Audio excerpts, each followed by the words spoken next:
Look at this. We got like black and white over here. Yin and yang. Are you sure about that? This is not black. It's I'm a little on the red. Well, I guess I could sit like right here. I think that's fine. Is that my shine of my forehead? Is that just like a giant? Am I just glowing all the time? I think so, yeah. Oh, you know what? I don't want to wear a hat every time, but it's fine. It's okay. Yeah. I'm balding, you know? It happens, my I don't know man. if you're balding yet, man. No, it's happened. Your dad's bald. My dad is bald, and ye who came before him and before he bald. It happens. Did they choose to go bald or just like shaved it one day and never came back?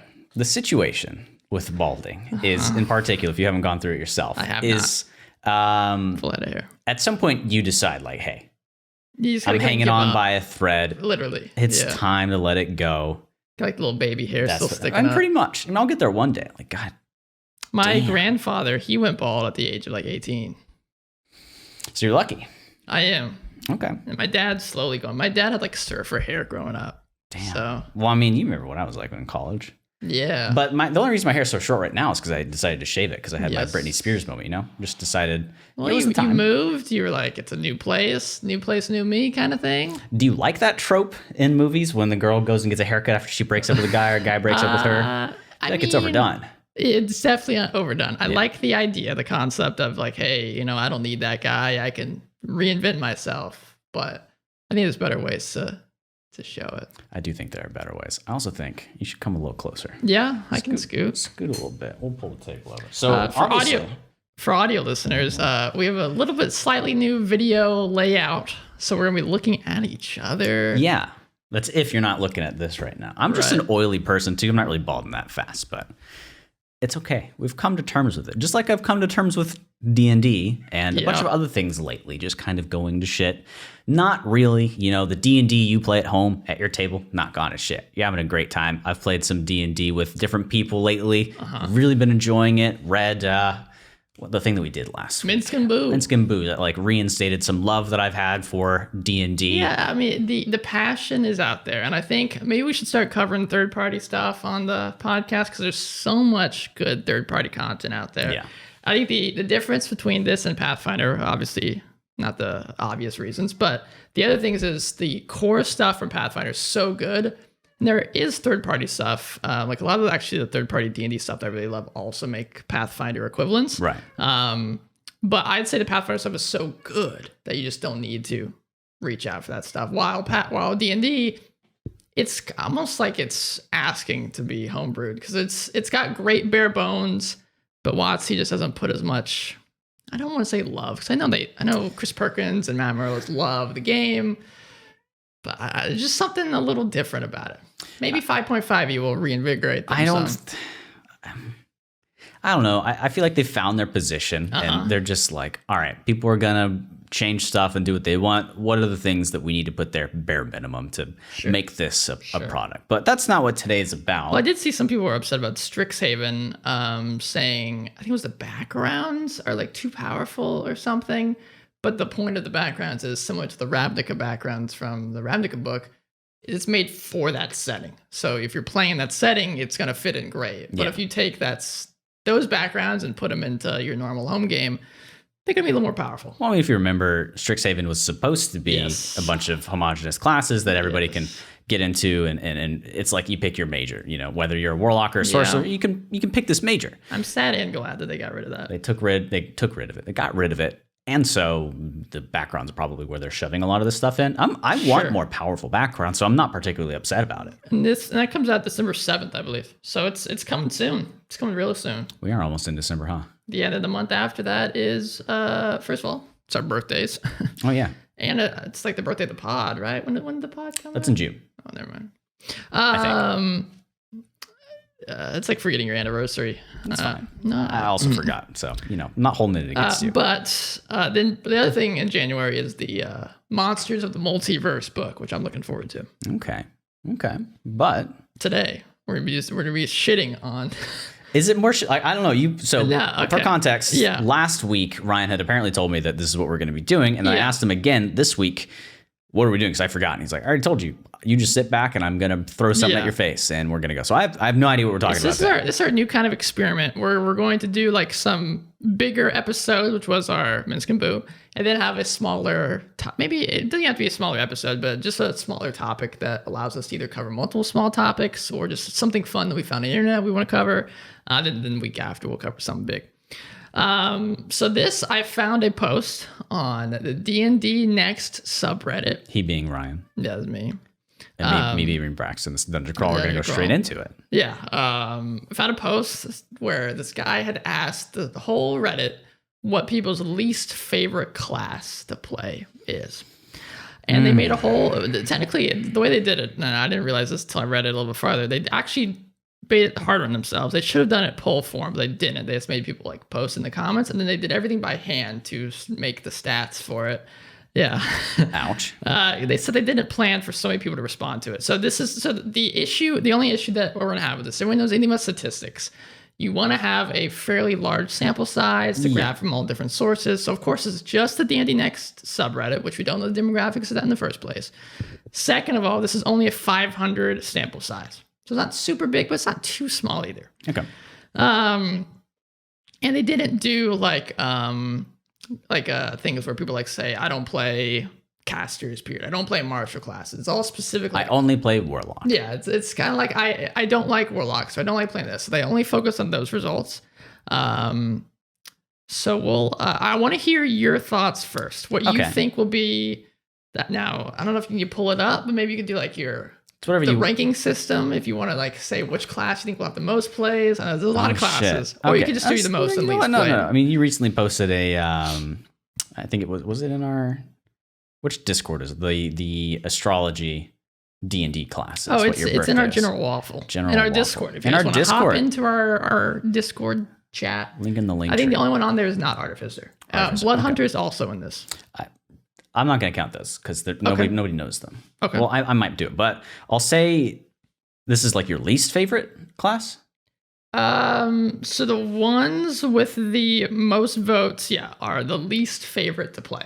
I'm going to say the bottom two are going to be, where is it? So the most played ones? The least played. Gotcha. Currently the least played, is it on here? Where the fuck? Should be. Is it? Monk. Monk is not on this list. Oh. Well, Monk. I'm going to say Monk. So Monk is least played. Okay. And I guess maybe not Cleric. No, Ranger. Monk and Ranger. Okay, for least played. Least played. Most played, I'd probably say Wizard, Sorcerer, and Cleric. Okay. I'll stick with those. I feel like Cleric's a risky choice, but we'll see. He's smiling. I don't know what's going on here. Now, what are your reasonings on that? Obviously, Ranger just sucks. Period. Ranger sucks. Same thing for Monk has been getting shit on. But it's important to know that Rangers, when I got it, you think you want to play them. When I came into D&D, I was like, yes, fuck yeah, I want to play around. I want to be like a Legolas guy running around. Fighter probably is going to be one of the most popular, actually. Yeah, I mean, the D&D Beyond stats, the most created character is a human fighter. Yeah, exactly. It's easy. Plus, a lot of the stuff defaults there. I don't know. I'm kind of thinking maybe Rogue is in there or Druid, just because people don't do it that much. This is tough to think about, but it is. I feel like Warlock would be kind of in the center. I know. Yeah. I'm going to stick with Sorcerer, Wizard, and Druid. Actually, are going to be my top most played. Mm-hmm. And the interesting thing about this too, this isn't these stats aren't like a first timer coming in and deciding, because I think first timers would probably avoid a wizard or something. As cool as it might sound, this isn't first timers. No, this is just just the Reddit. Okay, that changes things. So think about it. If they've played every single class and deciding which one they like the least. Okay, it's going to be most played, hands down. Okay, Wizard and Sorcerer. We'll stick with those. Fighter, Wizard and Sorcerer. Least, so taking out Cleric? Taking out Cleric. Least. Monk, Ranger. Okay, still keeping those two. Adding another one? You know what? We're going to go with Druid. Okay, I see. I can see your thoughts on that. But I also, if they're sorry, subreddit, sweaty, tryhards playing the most complicated class, Druid is one of those. I do troll the DNDNext subreddit every so often. It doesn't seem like that to me. The DNDNext subreddit for me feels very. So if you have the D&D subreddit, which is just people posting fan art and fun stuff like that, that's people just enjoying D&D, getting into it, and posting their fan art. DNDNext is people that are kind of taking it maybe to the next level, a little more serious about it. Not necessarily DMs. And then you have like the DM Academy and D&D Behind the Screen, which are DM specific stuff. So this is not like, what's the other one, like 3D6 or something? Those guys are pretty intense. So this is not those guys. I've been browsing the subreddits looking for classes to play for. Yeah, 3D6 is pretty intense. Yeah, which is interesting. Oh wait, 3D6 flat because you don't drop anything. That's the name behind it. I think that's why it's called that. Yeah. Okay. Do you want to send it to me, or are you just going to keep it all spoiler free on there? I'll keep it all spoiler free for you. I'll just kind of. I should have written it down because they didn't narrow it down, but I can find it. So we'll start with the most played, maybe. Okay. Yeah, I think that works because the whole point of the post is least played. So let's build up to it. We'll start there. Okay. So the one that had the least votes for least played, it's kind of confusing, which means it's the most played. The problem is, as you said, not a lot of people know this class. Blood Hunter only had 3 votes. So it's kind of a skewed result because it's not even in any, I don't think it's in any official material. I don't even know if it's in the Critical Role book. I think it's just posted on D&D Beyond. I think it wouldn't be in Wildmount? I don't know if he'd put it in Wildmount. I'm not positive. I can check. You can use it in D&D Beyond, yes, so I know it's in something. Yeah, so it was posted just straight, similar with his Gunslinger class. It was just posted on to D&D Beyond. I think that's what it is. I don't think it's in anything then. Yeah, so that's definitely is a downside. Yeah. So we're going to forget Blood Hunter. It's a cool class. Check it out if you're interested. Made by Matt Mercer, so it's definitely a little interesting. Spicy, not as crazy as something by Matt Colville per se. So then we're hopping to the next one. Gotta be Monk. So this is the most. No, we're going most played. This is most played. Oh, okay. Yeah. So most played technically Blood Hunter, or not most played. It's gotta be Fire or Wizard. Most favorite to play. Fire or Wizard. The next one is Warlock. So if we're not counting Blood Hunter, Warlock is people's most favorite class to play. This is why I wanted to bring it up. Because I thought this reaction by Braxton would be apt. Now, I'm not sure why that is. There was a theory here in the comments. Maybe. There's a theory here in the comments. This guy said, Warlocks got few votes because the Warlock class has been greatly improved overall since 5e was released. Celestial, Fathomless, Genie, and Undead patrons are all excellent archetypes in terms of both mechanics and flavor. Mechanics for like base 5e, maybe. Right. Now, this guy said, I think Warlock has always been interesting. And I agree. I think maybe that's why people love playing, because if you have a DM that works with the patron that you're with, it can make it really fun and interactive. I said this to somebody the other day. It's the special child of the group. You get special treatment. Oftentimes, my dreams and stuff, it's baked in. If you're not doing an RP heavy thing, your DM still might even give you like extra little stuff. Like, it's a power fantasy. I mean, literally, you're trying to harness the power of a demon fiend, abyssal creature, versus praying to a god. Yeah, it's a little more interesting than a cleric. Yeah, I mean, a lot of times clerics are cool. You have the same kind of you want to escape from that sometimes. Deity. Yeah, but warlocks have a little otherworldly component to it. Literally, otherworldly patron. So I think that makes sense. I don't want this to have been the. Because not the result he would have liked. Well, I picked up Guilty Gear Strive, and the character that I want to play most is the most played character in the game. And oftentimes I pick the things that are Ramlethal. Oh, okay. Any of you that play Guilty Gear Strive, you know what I'm talking about. But okay. All right. Next one. Let me make sure I got this right. The second favorite class to play is Artificer. Now, I believe that. Okay, yeah, see, there could be another thing in Blood Hunter would not be people play, because it is a fairly new class. But it does a lot, and it's pretty cool. It's pretty cool. Yeah, I mean, especially if someone's played D&D maybe for a long time, Artificer's coming out, it's fresh, new, interesting content, and you can attune to like 5 different objects pretty early on. Yeah. That's exciting. The reason I don't like Artificer that much is I'm not a tinkerer / item creator kind of dude, so it doesn't tickle my fancy. Yeah, and I think it can be similar to some of the other classes, maybe a little overwhelming with the amount of different options, because you really got to know what you can do during these short rests and long rests to be able to prepare your stuff for the day. Now I'm looking at this because this is the last class that was brought in D&D. It makes me think of Pathfinder, how they have so many new classes they get brought in 24/7, and this D&D doesn't have that. I'd love to see some more D&D classes. But I know it's tough to balance. So. Speaking of Pathfinder, though, I did play Pathfinder again this Tuesday. Yeah, how was it? It was really good. Just to kind of keep the discussion short, it was different compared to how our D&D sessions go. It kind of shined through that combat is really the focus of Pathfinder, and going through that is RP was secondary. I would say we had like flavor text, little quips that pop in. Just like if you play your favorite multiplayer game, your characters have lines that come in, but it's never just full on discussions. Like Dragon's Dogma. Yeah.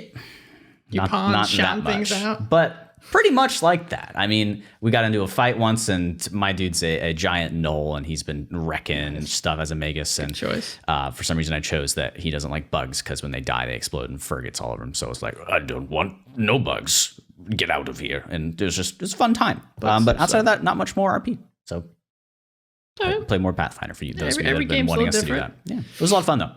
Okay, so leaving Artificer and Warlock behind, moving from there, the next favorite class is Cleric, which I think probably has similar draws to it as Warlock, and also is the standard healing class. Yeah, that's why I'll say that's a bit skewed, just because people feel like they have to. Right. I want to say, like, maybe that's why. I mean, if you're going to... I think if you're first getting D&D, you think I would guarantee that there's probably always a cleric in every first game of D&D. If they come from like a multiplayer game background. I'd almost say, I might take it a step farther. I'm almost taking a step farther. I'd say almost every single game period will have a cleric, because people will see, hey, what are you playing? Hey, what are you playing? And there's no typical healer. Like, okay, I'll be the cleric then. Mm-hmm. And the funny thing about the cleric too, the icon's literally like a mace. Yeah, you don't have to focus on it. I mean, like for our live played Dungeon Chronicles, I was the cleric or mono. I didn't really focus on healing. I did it occasionally here and there, but I focused on... He mostly touched himself, laid hands on himself. A lot of touch on myself. Yeah. Yeah, you don't need to build it that way. No. Druid could very easily be a straight up healer. I mean, there's that Artificer support class. There's a couple other options. If you can pick up healing spells... Bard. And you can use them efficiently and boost them up a bit with your subclass or class, you're good. I think the misconception is a lot of people will be playing like modules and stuff, and I think modules are built for like a typical, like a Darkest Dungeon kind of thing, a typical party. Because I think if I have a group of no clerics or no straight healers, I'll obviously tweak my creatures and stuff to fit that style maybe a little bit differently. Or say fuck your players, you're in a Westmarch campaign. Right. Unfortunately, you did not have the healer today. You're fucked. Exactly. But modules are built for, technically everybody. So if you don't have clerics in there or any healers, it might make it a little more harder. Okay. Okay, moving from there. Next one is Ranger with one more vote. I guess it's kind of similar to how I am with Warlock. I think the class isn't that great, but I still love it and play it just because I like the aesthetic and RP of it. So Ranger people like yourself, when you start, time to do Ranger. And I think people want to try to make it good, so they keep making builds. I agree. I think people want it to be good, so they keep trying. They're like, no, it's gonna be good next time. I swear, honey, we'll be fine. We get back together. That's basically Ranger. This guy had the same thing. So I cut it out from my previous reading of it, but they said Warlock got a few votes for the same reason Rangers did. So they think Rangers have gotten better since 5e. I mean, marginally so, right? So the bad class got buffed, and people are like, "Hey, let's go." But it didn't really get buffed. No, it still kind of sucks, right? It's like a slowly boiling situation. It's better. I'll say that. I'd say there's not much to gauge it on. I'll say Monk has gotten the worst treatment going forward. 100%. I still say Ranger's the worst class. I think I'd agree. I think most of the internet would agree that Monk is the worst class, though. I think I would agree. Monk and Ranger definitely I think they're fighting each other right now to see which one would be the worst. Yeah, Warlock's coming up. And from there, with 21 votes, that was the Ranger. Next one, we got a tie, baby. We got a tie. Both with 23 votes. Fighter, Paladin. Close. Damn it. Fighter, Rogue. Often go together. Yeah, I mean, these are, I think, so everything up till this point has been caster-ish type classes, right? And these are the first martial classes. And if I were going to play a martial class, probably one of those two. I think fighters are generic and standard, but they're generic and standard for a reason. They're kind of fun. They can you forget trades. There's like a misnomer here with the names. Like Ranger if you're wanting to make a bowman class, fighter is the best way to go. Mm-hmm. So it's a bit of a misconception. It's not something you'd think about when you first get into D&D. Not at all. No. And then Rogue, everyone likes being a semi. Look at Skyrim. We may have mentioned that on the podcast. Crouchy shooty. Yeah, crouchy, stabby. arrow. I think no matter who you are, you've at least played that in Skyrim at least once or twice. Or you try to get away from it, and then eventually your playthrough goes back into the crouchy shooty. Yes. I mean, it's fun. I can't complain about it. So coming after those, the fighter, I do want to say Nightmar, who posted this, you do have a typo in fighter. They called it Figther. Same. And then, so after that, those were with 23 votes. Okay. We go to the next one with 27 votes. This is the Paladin. See, I feel like the Paladin, people will probably disagree with me, but I feel like the Paladin is the most powerful class in D&D 5e. I think it can be, if it's played well, for sure. I hate it when people say it's like the wizard or the sorcerer, because that's like saying spells are good. I mean, the classes themselves don't really make... It's the fact that they can cast so many spells is why I think they're good. But the Paladin is all about its features and what it can do. Yeah, I mean, being able to passively give people bonuses to their saves. And just heal. Just by being around them. Dead, smite. Yeah, Paladins, I think, if played well and built well, can be extremely powerful. Yeah, absolutely. I mean, you saw it, we did a one-shot a while ago. I'm leaning towards Paladin. I crushed it as a Paladin. Yes, that one shot. Yeah, forever ago. And then we had the exact opposite, Arcane Trickster, which is, I think the reason high level the rogue didn't work is high level rogues don't really work. They get outclassed by everybody. So that was my fault there. Hey, Braxton's considering a Paladin for our next. I want to control the battlefield. If I can manage to like push people around and find movement to genuinely be, I don't know, a valuable tool. Depends, because we sometimes play Theater with Ryan. Ryan usually makes a battle map for combat situations, but we'll see. Yeah. Well, Cat's thinking about jumping on stuff. Okay, it's all right, okay. Just sitting there. Just hanging out. No, she'll go up there. Okay, so that's the Paladin at 27 votes. Then not too far away from that with one vote differential. 28 votes goes to the Sorcerer. So now we're getting to the other end. These are... Yes, so we're starting to get to the people's least favorite classes to play. Really? I will say, so we're at 20 votes right now, 28 votes. The highest, the one with the highest amount of votes has 107. So there's a pretty high jump here coming in a little bit. Okay. So a lot of these are people like, I mean, if I had to pick a class I don't really like, I guess we'll pick this one. But once we get a little bit farther into it, if you were to see us on a graph, it would definitely start skewing to one side pretty soon. So yeah, the Sorcerer, I don't know why. I think the Sorcerer is really fun and cool. So I've been hearing some opposite opinions. Okay. Koss, in particular, I think it's just because he likes how the wizard is facilitated, so through spellbooks and whatnot. I do like spellbooks. But he said Sorcerer it's not his shtick. And when you think about it, Sorcerer is pretty similar to Warlock in theme. You just naturally get your power from some otherworldly thing from birth. It's the chosen one aspect. Don't do it, cats. Don't you do it. They're doing it. They're doing it. Okay, as long as they don't go too crazy, we're fine. But please continue. Yeah, I mean, I think they have the... Oh, they're doing stuff. Just continue. I think they have the wherewithal that people like about... Wherewithal? Yeah, make people interested in the class. I think mechanically they're very cool with the whole sorcerer point stuff. But as you'll notice, we haven't hit monk yet either. And monk also has another similar component with the key points. So I maybe people don't like that idea. Don't like the whole key points and sorcerer points. Well, I mean, you look at people loving Warlock, and I guess you can't really do Coffee Lock because it's so stigmatized, But Critical Role, we're going to see a resurgence in the Coffee Lock. Let me tell you. But are you watching it? Like, is it coming up quite a good bit? I've only watched the first 2 episodes so far. They've got to have a limit on it because you just get literally unlimited spell slots as a Warlock. But I don't know. I like the ability to take, to me, a giant boring spell book, full caster. You're basically some one-off abilities that you've got to enhance your spells. Mm-hmm. But you go to sorcerer and you've got these sorcery points that add a lot of flavor to them. And I think it's interesting to me. I love the modularity to it. Yeah, I don't know. I guess people are, again, we're still pretty low, 28 votes. But I don't, if I had to pick one, I guess I'll say it at the end. But it definitely would not be Sorcerer as my least favorite. A point I want to make about this right now, I think, is we're about halfway through. Very much like, take a fighting game, for example, like Smash Bros. Everybody thinks their character sucks. True. When you talk to me, you're like, Inkling's side B, getting grounded with the roller all the time. It's so great. I'm like, just block. Also recency bias. So you get killed by Inkling over and over again. You're like, dude, that guy's busted. Yeah. So these people are playing this class, and I think they're going to be the most critical of them. I think nobody plays Warlock, but they think it's cool because they don't play it. Okay. I like your theory. I like your theory. It's probably very wrong. After this, we can read the comments a little more, see what people are thinking. Okay, so that was 28 votes.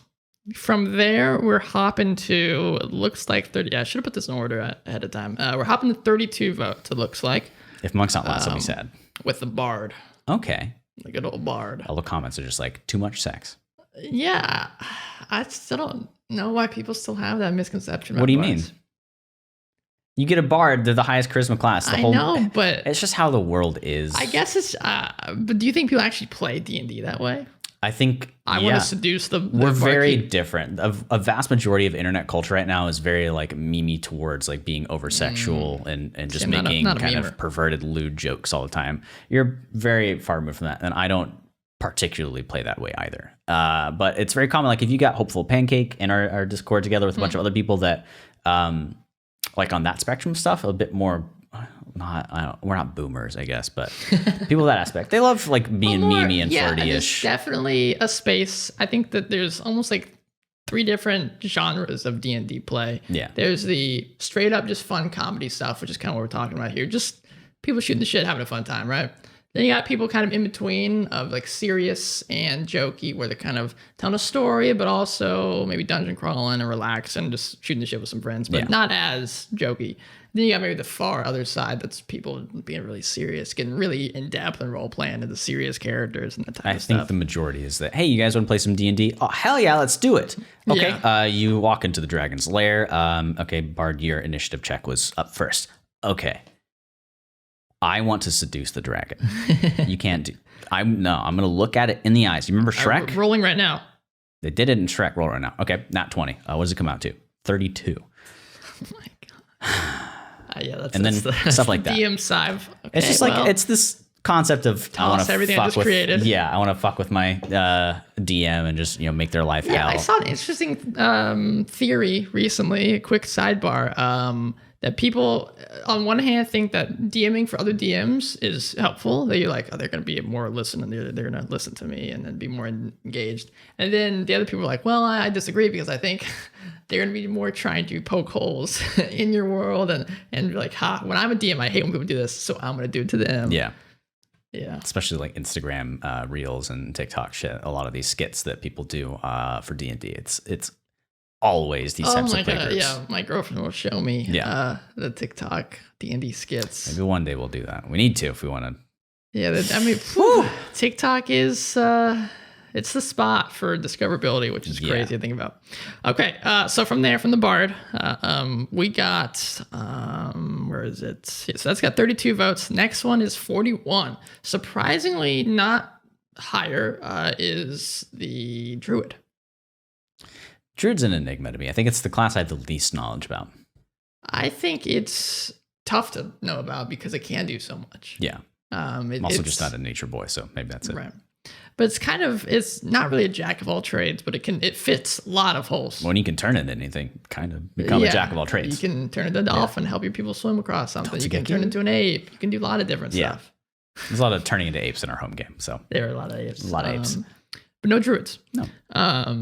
Yeah, I think the cumbersome part of it definitely comes into the amount of stuff you can do. Well, anytime somebody, and I don't know how the subreddit is here, but I guarantee if the people in the subreddit are DMs, they start playing, they'll probably tell their players, this class is kind of hard to play, so I wouldn't recommend it for a first time. I think it can be annoying because you got to have the things you can turn into readily, unless you start slowing everything down. You're like, I want to transform into... You start flipping through the pages. Yeah. And you also have, like a cleric, you have your whole spell list at all times. You got to choose what you're prepared with every day. So you got that plus that going on. Plus you're got to commune with nature, it can definitely be a little overwhelming. I expect it to be a little higher, if I'm being honest. I'm honestly surprised at this next one. So next one, 43 votes. So 2 more votes than Druid is the Barbarian. Well, I've heard the Barbarian is one of the worst classes as well, probably above Monk and worse in terms of being built. Maybe. I mean, I think it's got... It does, but I feel like it's not a class you fully spec into. You multi-class to get the enrage. Maybe. I'd say the very least, similar to why people were theorizing Warlock and Ranger had the least amount of votes.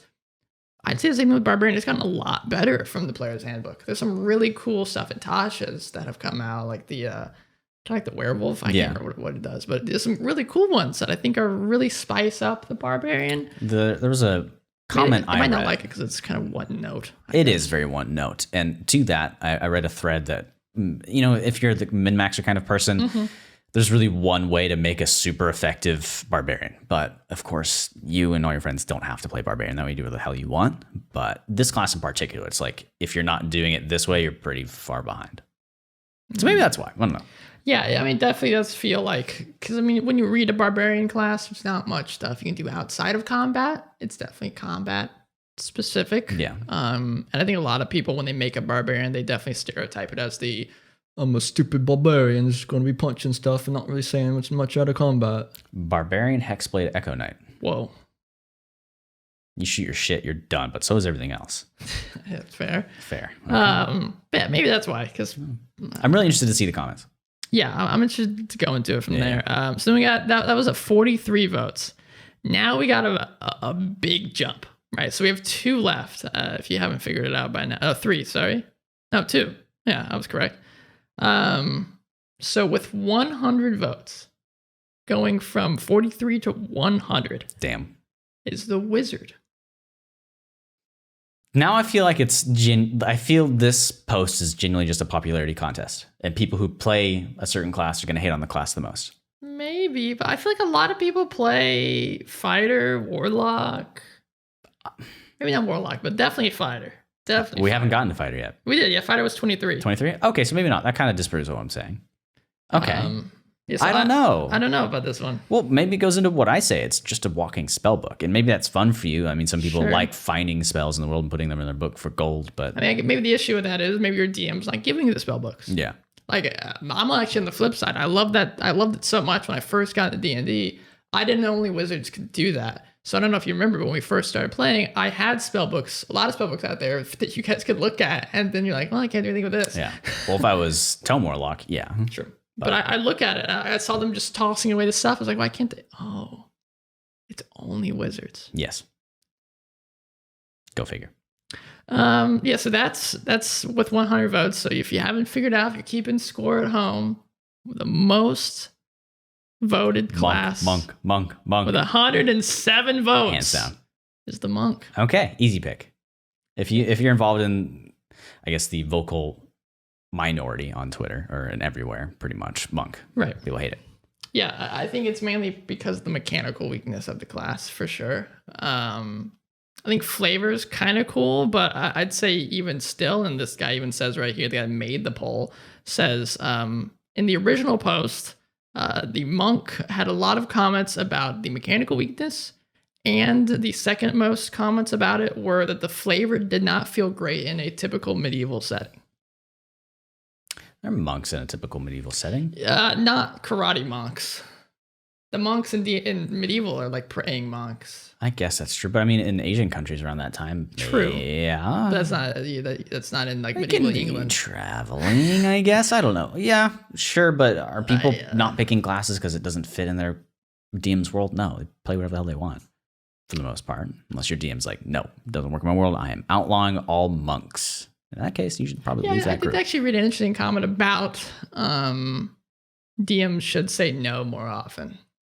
I do think there is room for that, but specifically with character creation, that is. Yeah, I mean, yeah, that's before the game. During play and during like improv stuff, yeah, yes, and it up. Mm-hmm. Make it fun. Mm-hmm. But you need to have some sort of filter in the beginning, your session 0, to figure out what kind of game you and the DM want to run. DM needs to run a game that they would want to be in, and if they can't do that, and they can't say no to some things, and that kind of sucks. Yeah, it came from a guy said it was his first time DMing, and he let his players, his close friends, homebrew their classes entirely. So each character had a different homebrewed class. He expected the DM to know it, and he was like, I don't know what I'm doing. My character can't level up, and they get one cast of Wish. Yeah, he said each class was very busted. Well, yeah. Yeah, I don't know what they expected. I feel like you might come to the table with a relatively balanced class, and everybody else would be like, I have only Wish. That'd be I'm not good at making homebrewed mechanic stuff. I can make homebrew everything else all day, but mechanics, I'm just not good at it. Really? I'll let other people figure it out. I guess I do items and monsters, but I've never homebrewed a class. Do you think like deck building from Magic and stuff like leans into that?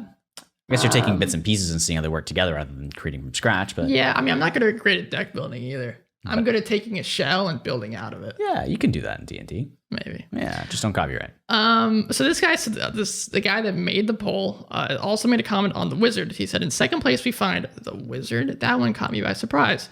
Although most comments had nothing to complain about the mechanics, generally the complaint was that it is a bland class. Yes. Since you're basically the spells you're choosing and nothing more. And that's kind of going to make me think of I've been Magic. saying this for ages, so I don't like it. So see, I love the wizard. I think a lot of this stuff comes down to people thinking of the class as a class and not as like a shell. Kind of what we were just saying. Like for me, the wizards would be fun for me to RP as, but granted, the typical flavor of it might not be the most interesting. I enjoy it. I don't know. It's like playing an MMO that is pretty homogenous for class. Like there's no bonuses in the class, and you just pick moves that everybody can do. It doesn't, tickle my, I don't know, like Timmy fancy. I don't know what it is. Yeah.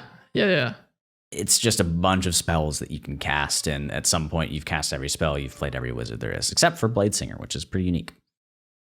But not amazing. Bladesinger is really cool. Bladesinger is really cool. Especially compared to all the other ones. Speaking of Bladesinger, we might have one in the next campaign. Whoa. Okay, so that's what the guy that made the post said. He was a little surprised actually. He said Warlock said that people were complaining about the lack of spells and being an Eldritch Blast machine. Yeah. But there were only 13 people, I guess, that complained about it, surprisingly. I mean, that's the big complaint about the class itself. You are Eldritch Blast. It's the exact opposite of the wizard situation. You only have one thing. Here you go. This guy's a kindred soul with you. This was pretty fascinating to me because Warlock is actually my least favorite. I get why it's popular. I'd probably agree that it's one of the best design classes, Hexblade notwithstanding. But it threads the needle I don't want threaded. I'd like that comment. That's kind of cool. I'm a player of extremes. If I want complexity and versatility, I want more than what the Warlock provides. That's you. Its spell slots feel much too limited, and it's otherwise a magic archer. Yeah, I think if you want to make a good typical Warlock, it has to be like an Eldritch Blast caster, archer from a distance. Hexblade not included. Yes. The stereotypical Warlock, I should say. The best way to play Hexblade is ranged Eldritch Blasting and using a crossbow as your hex weapon. Magic archer. Yep. Okay. Everything except for ranger can arch. Yeah. All right, so that's the comments about Warlock. I keep reading those. Let's see what else people are saying. That's a good way to put it. This guy said, I'm very surprised to see Wizard had so many votes. Wizard was my favorite class for many years. The amount of things you can do with somebody who can learn so many different spells is absurd. Yeah, but it's not the amount of things you can do with somebody. Mm-hmm. It's the amount of things you can do just with spells. Of course, if you can cast more spells, you're going to be able to do a lot of stuff. But I don't know what it is about just having everything that doesn't excite me. I think this guy answers your complaint maybe in a way you couldn't word it. They say, for me, it's that Wizard falls into one of two categories. One, oh, I have a spell for that, which removes the challenge. Or two, oh, I don't have a spell for that, and having nothing else to offer. There you go. You're not wrong. Yeah, and that's how Warlock feels whenever you're out of spell slot. It's like, oh, I can't do anything. That's why I'm so confused on Hexblade. It's like Barbarian, you can't do anything outside of combat. Exactly. I don't know. Except big open things that are heavy. I guess see when they're designing it, they're like, okay, people aren't going to sit down and play for 5 hours. They're going to play for like an hour-long session. Hexblade Warlock or Warlock's definitely going to get to use their 2 spells, and the session's probably going to end. But in our games, it's almost always many days, many combat encounters, and I don't think D&D 5e right now is built for things like that. I mean, you look at Pathfinder, you get hero points. You get 3 of them per day, I think. or Yes, one I or believe something, so. and they refresh per session, which directly buffs or nerfs them depending on how long you play sessions. Yeah, and they can bring you back from death or death saves, I guess. It's really interesting. I think the length of play will definitely skew people's opinions on these classes. Yeah. And the way I would like to see this if this poll was done again to see like ask more questions about how long you've played these, like what levels you played these classes, that type of stuff. That's just the statistics in me, I guess. So this guy, more so with the wizard. Okay, here we go about Monk. I don't think it's surprising that Monk got the most votes. Definitely not. Tasha's cauldron of everything, other than with the Rangers, yada yada yada. Don't care. Oh yeah, unfortunately the Monk was not so lucky. Yeah, the Monk did not get as good stuff in Tasha, is what they're saying. Dedicated weapon, key fueled attack, quickened healing, and focused aim are cool, especially since they're all additional features instead of replacement features. That's helpful. But it didn't really fix any of the problems. Fuck, I also hate the Dragon Monk as one of the worst classes ever made. Yes. Wow. Sadly, it could have been cool. Could have been cool. It was cooler, and they made it worse. Yeah, dude, my cats went. I don't know if they pick up on the mic. I don't think they do. Well, you might be able to. They are yelling. But we're going to leave them out there because they cause more havoc when they come in. This is true. Wish the Monk could cause more havoc when they walk in the room, but you see it and you're like, easy peasy. So this guy says the Artificer is like the anti-wizard. Your subclass fundamentally underpins your playstyle and what you can do to an extent that doesn't exist for other classes. I guess I would agree with that. I feel like that's good class design. Yeah, Artificer, each subclass is very unique and very different from all the others, while Wizard is different type of magic specialization. Yeah. Artificers, instead of eating literally every arcane spell, get a mix of some of the better picks from across the spectrum. Yeah, I agree with that. Guidance, Cure Wounds, Blur, Web. Hey, yeah, they kind of get a little treasure trove. The only class that is fundamentally changed by their subclass is the Ranger, and unfortunately, it's not good. Warlock, but it's basically if you're picking Hexblade or not. But I would say it doesn't fundamentally change it because your best option still is just doing Eldritch Blast. So yeah, that's probably what they mean. So that's this. There was a little interesting thing that we just maybe toss on at the end here. Mm-hmm. This guy did a second poll asking what people's top player handbook races were. This one got a lot more votes. I think this guy started getting a little more attention. So I'll just fire them off here. This guy, happily so, made them easy for me to read this time, put them in order. So what do you think? I'm going to go the whole list. What do you think is the top? Variant human. Okay, and bottom. I would need like a list of them. Dwarf. I don't know. You want me to read them out to you so you know which ones to pick from? All right, so you got the tiefling, dwarf, halfling, half elf, human, of course, elf, gnome, dragonborn, and half orc. Sadly, the orc is not a gnome least played, just because I feel like nobody picks it. And most played is probably going to be one of the elves, a tiefling or a human. What am I going to narrow down on? Probably elf. Mm-hmm. Okay. I think this is actually a good poll too, because nowadays these don't matter anymore because everybody can just do 2 stat boosts to one and 1 to another, or 3 all across the board. So this is really interesting to kind of send off 5.5 or 5th edition in style. So lowest, you are correct. No. Yeah. What's the one above that? I feel like it's unfair. Dragonborn. That's what I was going to say. Huh. See, I think I'd be interested to see how this is. Well, I guess it doesn't really count. What I'm going to say about it is you look at all those races and there's a lot of humanoid, like looking. What I mean humanoid, I mean like face. I feel like a lot of people they have like a furry limit. They don't want to be like a lizard. That's what all the new D&D races are. And I don't think animalistic. And people don't want to be gnome because they're small, aren't they? I believe so. They're like small and they're very, very Dwarves niche. Too, are they? They're medium. I think they are medium. I think you're right. They're just short. Maybe they're small. I think halflings and gnomes are both small. Okay, so above Dragon, what's the next like? Well, I'm surprised about Dragonborn. I think if it just Player's Handbook, I think with Fizzban in there now, I think it'd be higher. It might be higher, but I still stand by it's a lizard thing. I don't think people like Argonian's probably the least picked option in Skyrim. Argonians are cool. People want to pick something that represents like them, a self-insert. And how do you best do that? An elf with pointy ears still looks like you or what you want to be. Not a lot of people fantasize about being a dragon. My most picked class or race in Skyrim was a Khajiit because I like cats. Oh, if there was a cat race in there, it would be one of the top. So the one above Dragonborn is the half orc, which I think makes sense because I would expect the half orc to be maybe a little lower because I've never known anyone that's like, yeah, I want to play the half orc. I'd be interested in it. They're freaking good. Let's play the orc. They're good. Actually, is there even an orc? I think the orcs and Volos. Yeah, you think so? Maybe. Wasn't Kenneth half orc and?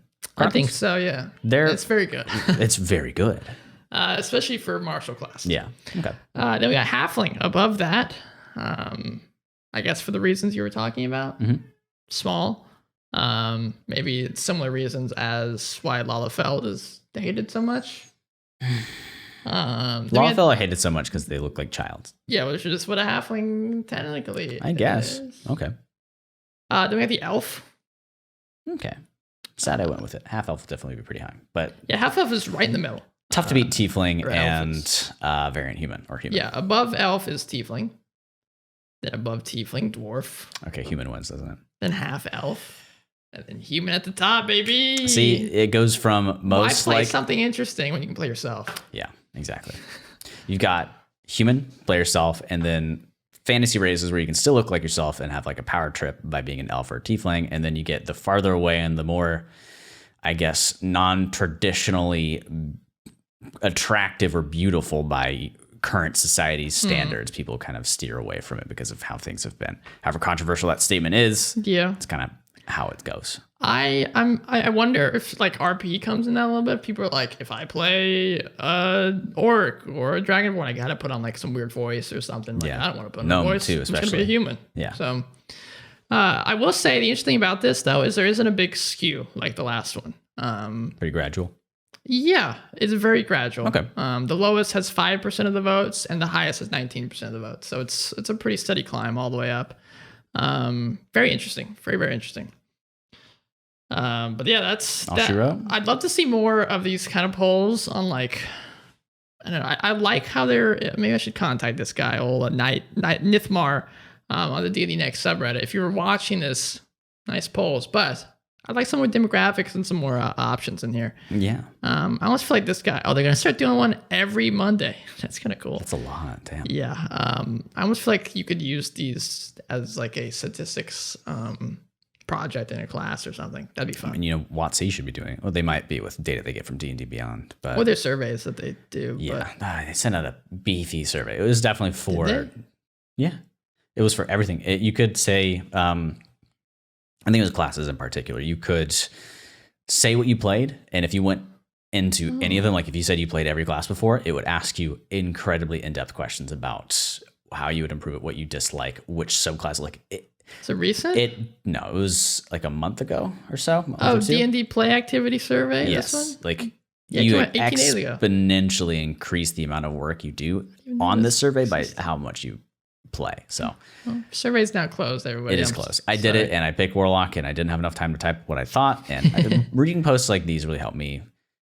I hate saying that because you should be able to formulate your own opinions without reading others first, but I need to work from Michelle, like Ryan has mentioned. Well, I think it's good to come with an opinion and you can hear what other people's thoughts are and be like, oh, because like you've said before in our reviews where you like come with this opinion and you can hear Kenneth or I speak about it, like, oh, I didn't really think about it from that perspective, or I didn't really think about using it in that way, and it kind of can change how you think about it a little bit.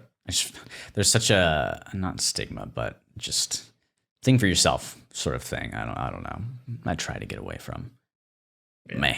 Okay, so fun. We might be doing these sort of short episodes, or we will be doing sort of shorter episodes, and it's probably about an hour right now. I don't know how long we've gone, but I think doing these sort of little polls, like maybe we do reach out to some people on Twitter that make them and say, hey, we'd love to go through this on our next episode. Do you want to send us some of your statistics and tell us like how you might want us to present it or give some statements? I could reach out to old Nithmar here. Could be pretty fun. So I don't know. Outside of this, I think it'll be fun to do this, particularly as D&D 5e transitions out of being the newest Dungeons and Dragons.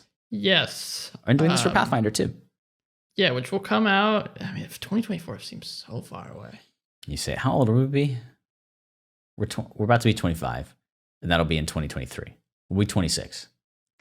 We'll have just turned 26. Is that right?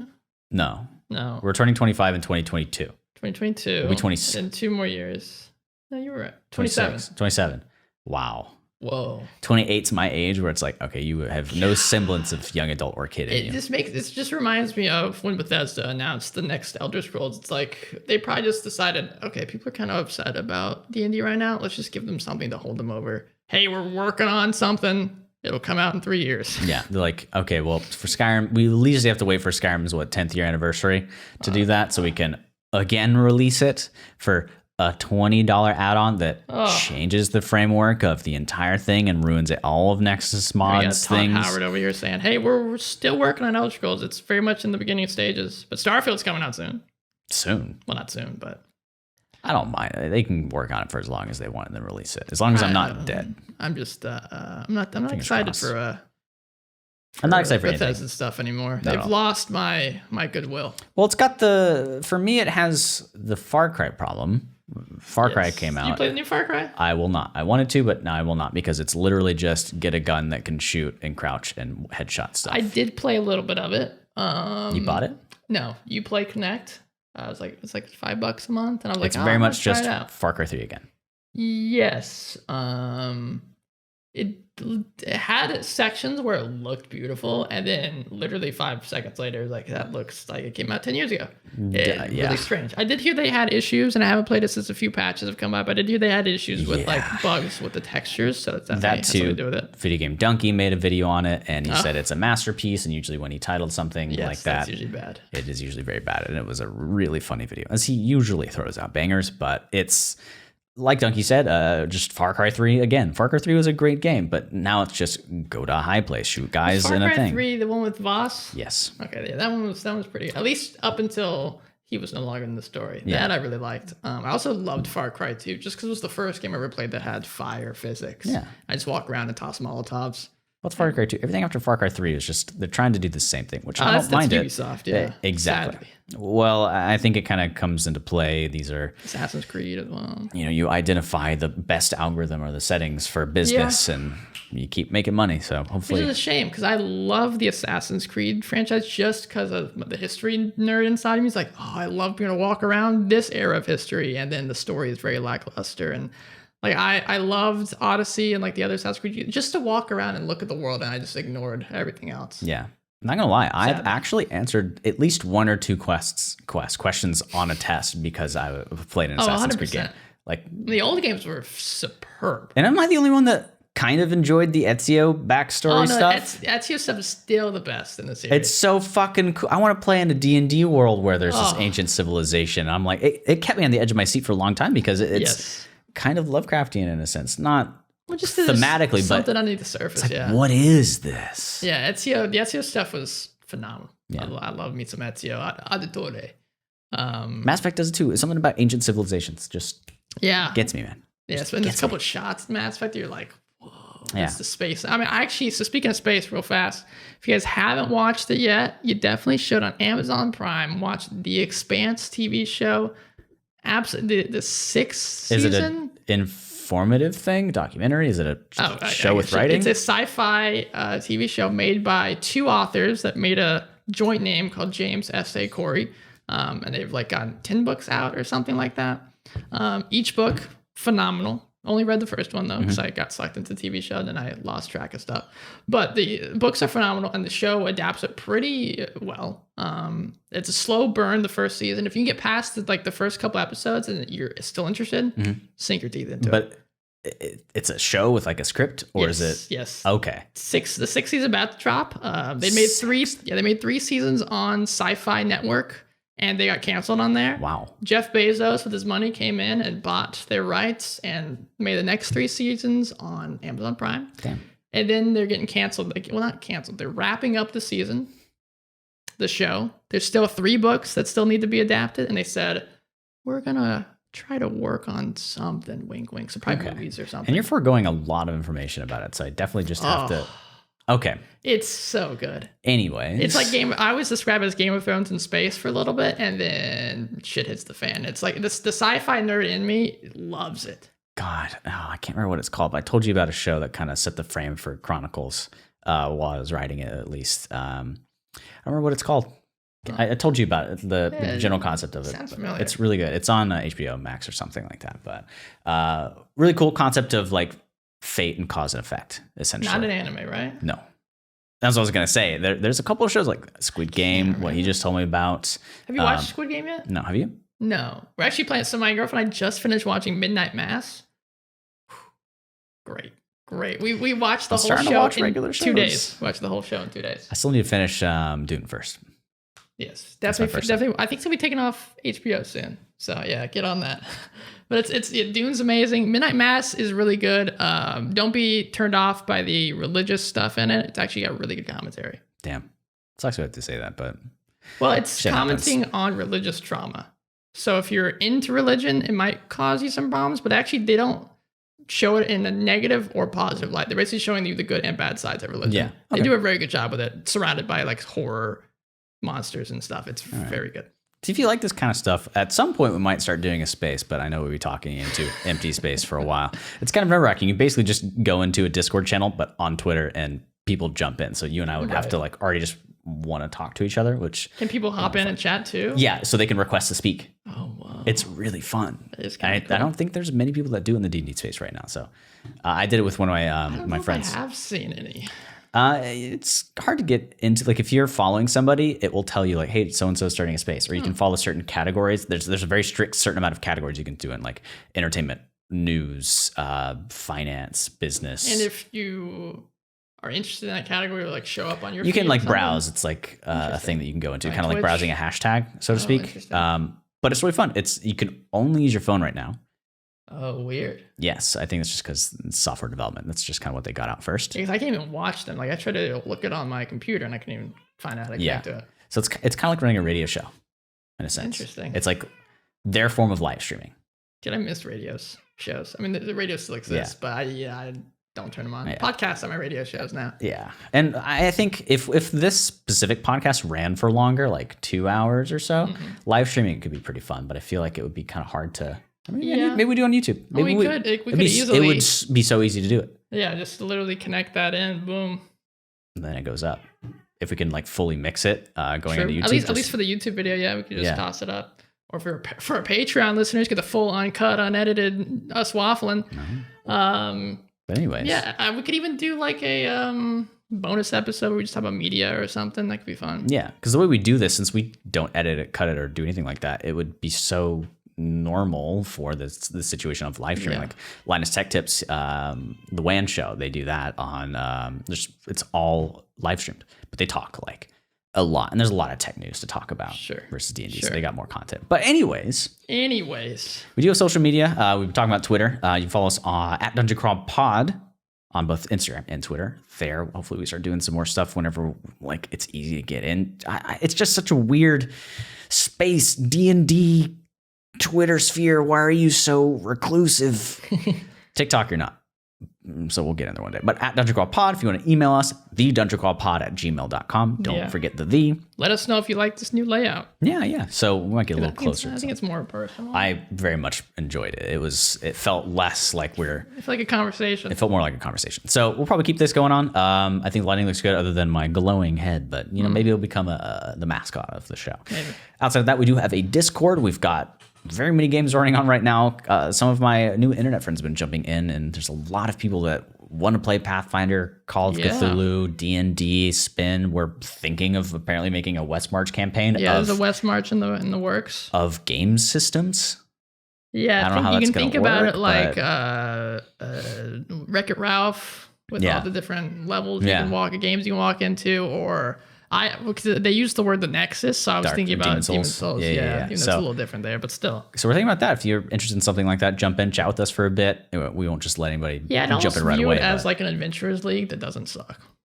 Hopefully, I mean, hasn't been created yet, but that's what it sounds like from what they've explained. So Discord link is in the link tree there. Also, you can find our Patreon too, which will help us make this look less scuffed. And I don't think it looks too scuffed right now. I learned my 3-point lighting a little bit. I'm doing our best. We just fiddle around with the mics. So we've got our supporters probably scrolling across the screen right now. Thank you very, very much for doing that. Yeah. We're planning on getting Chronicles started up back here soon. Getting my character to Ryan today or tomorrow. Next month or so. Yeah. Which means, obviously, if you're interested in live play content, that'll be on the YouTube and everywhere. But also, we put the full unedited stuff on our Patreon for our $5 up tiers. You know, we could dual stream until we're affiliate. Yeah, that's what I was thinking about doing. Yeah. See what it's like. The turnout is. The YouTube sphere is like. Because we have more people that watch us on YouTube than Twitch. So yeah, we subscribers. We're almost at 200. Right? Yeah. 181 or something like right now. Thank you. Push it down there. Hit that button. I don't know. Make sure you hit us 5 stars on Apple Podcasts. This is our shorter episode. You don't get a special thing this week. Yeah. How would I connect it to this? You know. You can figure it out, bud. Yeah. But rate us 5 stars on Apple Podcasts. Helps us out a lot. Boosts us up in the algorithm. And you gotta love that. All important algorithm. Boost me in Halo Infinite. It just came out. It's been pretty fun. I've also been playing Guilty Gear Strive. If you want to hit me up, get in the Discord challenge. Halo Infinite's nice. It's a lot of fun. As always, he's been Ryan. He's been Braxton. Thanks for calling with us. We'll see you guys next week for a chonkier episode, and happy almost holidays. At least in the US. Yeah, we're going to try to come. I forgot next week was Thanksgiving. So if we are able to, we'll definitely get one up, record it beforehand and get it up because we're both going to be out of town. Yeah.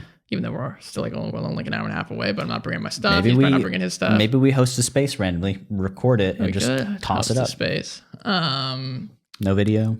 And if not, then we'll be back the week after. And then the week after that is Strixhaven. Crazy. Fuck, we got our work cut out for us, don't we? Yeah. Holy shit. All right, thanks for joining on a chill episode. One day we'll have nice lavish chairs, drinks, and a fireplace behind us, probably via TV. But until then, this is what you get. Goodbye.